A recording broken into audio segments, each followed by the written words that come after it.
Assalamualaikum warahmatullahi wabarakatuh. Hamdan wa syukran lillah, sholatan wa salaman ala rasulillah.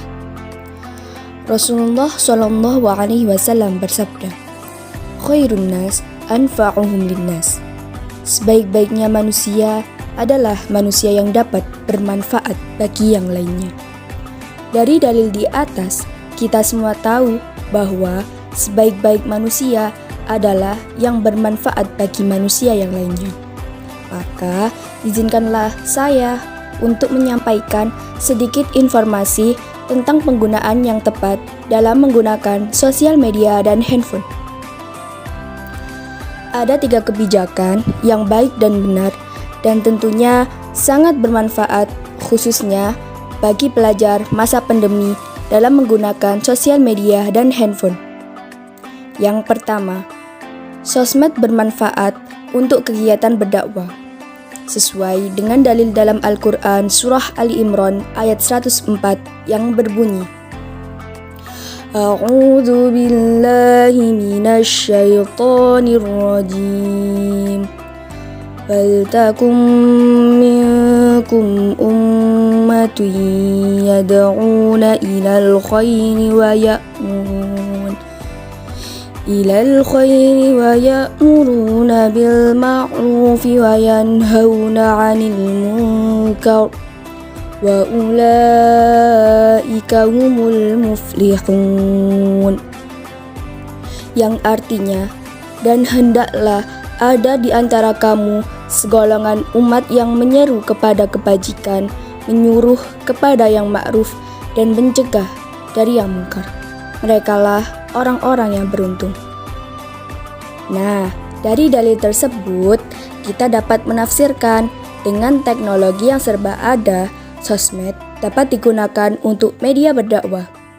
Kalau kita membagikan sesuatu hal yang positif, pasti akan bermanfaat dan pahala kita mengalir terus sampai hari akhir. Begitupun sebaliknya, jika kita membagikan sesuatu hal yang negatif, dosa kita akan mengalir terus karena ilmu termasuk amalan jariah. Maka dari itu, sebelum membagikan sesuatu di sosial media, kita harus dapat memilah-milah mana yang baik dan mana yang buruk.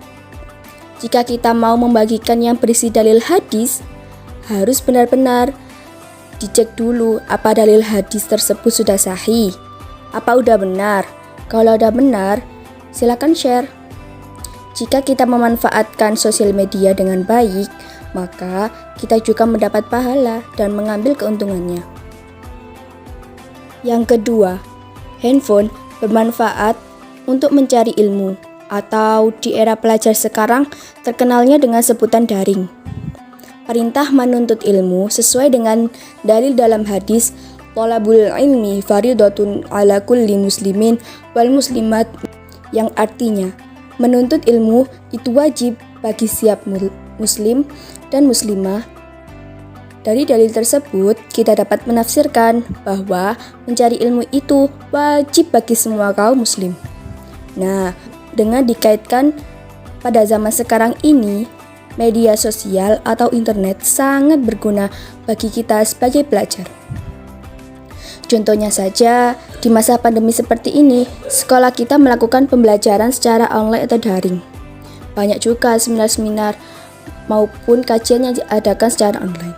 Jadi, kita dapat mencari berbagai ilmu di dunia yang serba canggih ini. Contohnya sih, kultum Ramadan yang dilakukan SMA 1 Krian melalui link YouTube ini. Dengan menonton dan mendengarkan video saja, kita sudah bisa mendapatkan ilmu dengan mudahnya. Tapi, ada hal yang perlu diingat. Jika tujuan awal kita membuka YouTube sebagai media belajar, kita tidak boleh terpengaruh dengan konten dewasa. Karena selain dosa, waktu kita juga terbuang kan? Yang ketiga, handphone bermanfaat sebagai media untuk berbisnis. Allah telah berfirman di dalam Al-Quran Surah Al-Baqarah ayat 275 yang berbunyi, Wa ahallallahu al-bai'a wa harrama riba. Allah telah menghalalkan jual beli dan mengharamkan riba. Dari dalil tersebut, kita dapat mengambil makna bahwa jual beli itu halal dan riba itu haram. Nah, dengan kecanggihan yang ada sekarang, kita juga bisa berjualan lewat handphone yang sering kita sebut online shop. Oh iya, jangan lupa ya, jika kita berlaku sebagai penjual, kita harus jujur, apalagi saat berjualan. Kita harus memberikan deskripsi yang jelas kepada pembeli, agar pembeli yakin dengan kualitas barang yang kita tawarkan. Soalnya sekarang marak sih, di gambarnya bagus, datanya gak sesuai sama yang kita harapkan. Begitupun sebaliknya, saat kita jadi pembeli, kita harus bisa memilih-memilih barang yang sesuai. Jangan hanya terpacu dengan gambar-gambar yang bagus, namun kita juga cari review ataupun yang lainnya. Karena gak enak kan ya kalau realita gak sesuai sama ekspektasi kita. Karena jika kita berbohong atau mengada-ngada, itu juga bisa merugikan orang lain dan kita mendapat dosa, bisa disebut riba juga loh.